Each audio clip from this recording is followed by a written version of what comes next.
नमस्कार। माइंडफिट चैनल में आपका स्वागत है। जिन लोगों ने माइंडफिट चैनल के वीडियो शुरू से देखे हैं वे भली भांति जानते हैं कि इन वीडियोस के जरिए मेरी कोशिश यह है कि मैं आपको शारीरिक, मानसिक और आध्यात्मिक विकास की राह पर ले चलूं। लेकिन इन तीनों तलों पर विकास की राह इतनी आसान नहीं, क्योंकि इसके लिए सबसे ज़रूरी है आपका स्वयं को समय देना। और स्वयं को समय देते हुए अक्सर हम अपराध बोध से ग्रसित हो जाते हैं।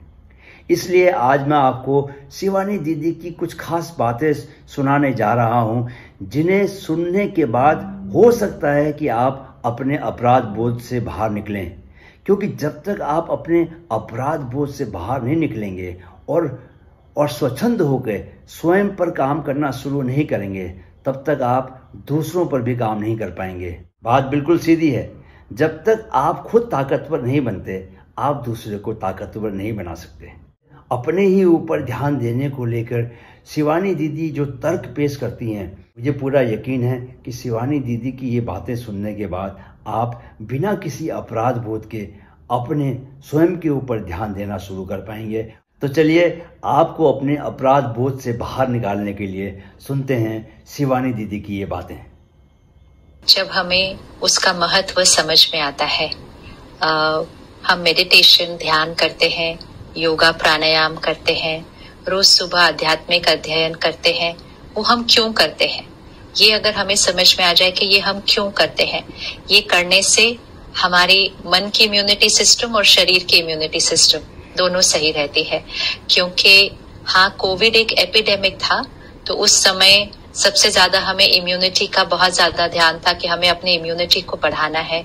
हाँ, हम सबने अपना ध्यान रखा और देश ने हमारा ध्यान रखा, तो हम काफी हद तक कोविड के ऊपर विजय प्राप्त कर चुके हैं। लेकिन ये ध्यान रखना सिर्फ कोविड के लिए तो नहीं था ना, ये तो जीवन की वास्तविकता है कि हमें अपना ध्यान रखना चाहिए। हम अगर अपनी जिम्मेवारियों की एक लिस्ट बनाते हैं तो बहुतों के नाम उस पर आ जाते हैं कि मुझे इनका ध्यान रखना है, मुझे इनका ध्यान रखना है, मुझे इसका ध्यान रखना है।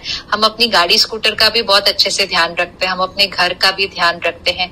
अपना नाम हमारी लिस्ट पर आता ही नहीं है और हमें लिखता है कि अपना नाम लिखना मतलब बहुत स्वार्थी हो गया, मेरा अपना नाम कैसे लिस्ट पर आ सकता है, क्योंकि मुझे पास इतने सारे लोग हैं ध्यान रखने के लिए कि फिर समय नहीं मिलता अपना ध्यान रखने के लिए। तो अपना नाम आखिरी में डाल देंगे तो वहां तक पहुंचेंगे नहीं।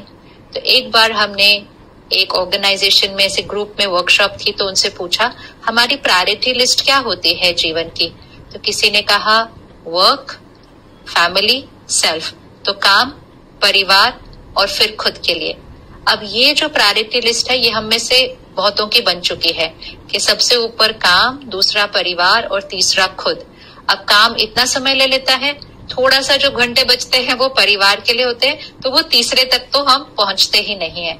एक्चुअली जो लिस्ट है वो इसकी ऑपोजिट होनी चाहिए, खुद, परिवार और काम।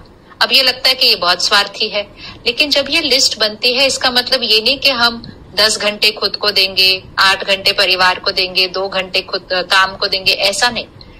स्वयं के लिए, परिवार के लिए और काम के लिए, अर्थात स्वयं का जब ध्यान रखेंगे तो हमारे घर के रिश्ते और नेचुरल और ब्यूटीफुल हो जाएंगे, क्योंकि मन शांत रहेगा, खुश रहेगा, छोटी छोटी बातों पर चिड़चिड़ापन नहीं होगा, गुस्सा नहीं आएगा, लोगों के स्वभाव संस्कार को हम समझ पाएंगे, चुप रह पाएंगे, सहन कर लेंगे, क्षमा कर, ये सारी क्षमता हमारी बढ़ जाती है जब हम अपने खुद के मन का ध्यान रखते हैं। तो जब खुद का ध्यान रखते हैं, परिवार के रिश्ते सुंदर बन जाते हैं। जब खुद का और परिवार का ध्यान रखकर काम पे जाएंगे तो मन बहुत निरसंकल्प होगा, काम पर एकाग्रता से रहेंगे, चिड़चिड़ापन नहीं आएगा, घर की कोई, परिवार की कोई परेशानी यहाँ नहीं पकड़ के रखी होगी। तो हमारी काम पर करने की क्षमता कई गुना ज्यादा बढ़ जाएगी। तो हम पहले से ज्यादा अच्छा काम कर सकेंगे, क्रिएटिव काम कर सकेंगे। काम पर जो हमारे सहकारी होंगे उनके साथ हमारे रिश्ते अच्छे हो जाएंगे, क्योंकि हम सवेरे सवेरे खुद का ध्यान रखकर, परिवार को अच्छे से संभाल कर फिर आए हैं। तो ये सिर्फ एक ऑर्डर है जो हमें ठीक से सेट करना पड़ता है। तो ये जो मन है वो बीज है, जीवन के वृक्ष का बीज मन है। अगर बीज को ही रोज पानी नहीं दिया, जड़ों को रोज पानी नहीं दिया, तो वृक्ष पर कितनी भी मेहनत कर लो, कोई ना कोई कोना सूखा रह ही जाता है। इसलिए बीज और जड़ों को रोज पानी दे दे, 15-20 मिनट रख लीजिए अपने लिए, तो वृक्ष फला फूला रहेगा, अच्छे अच्छे फूल निकलेंगे, उस पर अच्छे अच्छे फल निकलेंगे। जड़ों और बीज को रोज पानी देना चाहिए। तो शिवानी दीदी की ये बातें सुनने के बाद कम से कम मैं अपने को हर तरह के अपराध बोध से मुक्त करके खुद पर काम करना शुरू करूँगा। ये मैं अपने से वादा करता हूँ। आप भी स्वयं से वादा कीजिए कि बिना किसी अपराध बोध के आप स्वयं पर काम करेंगे, क्योंकि जितना आप अपराध बोध से मुक्त होके खुद पर काम करेंगे उतना ही आप दूसरों पर भी काम कर पाएंगे। जितना आप स्वयं पर काम करेंगे उतना ही आपका जीवन बेहतर होगा। जितना आपका जीवन बेहतर होगा उतने ही आप मजबूत बनेंगे, और जितने आप मजबूत बनेंगे उतनी मजबूती से आप दूसरों की मदद भी कर पाएंगे, दूसरों को भी मजबूत बना पाएंगे। वीडियो देखने के लिए बहुत बहुत शुक्रिया।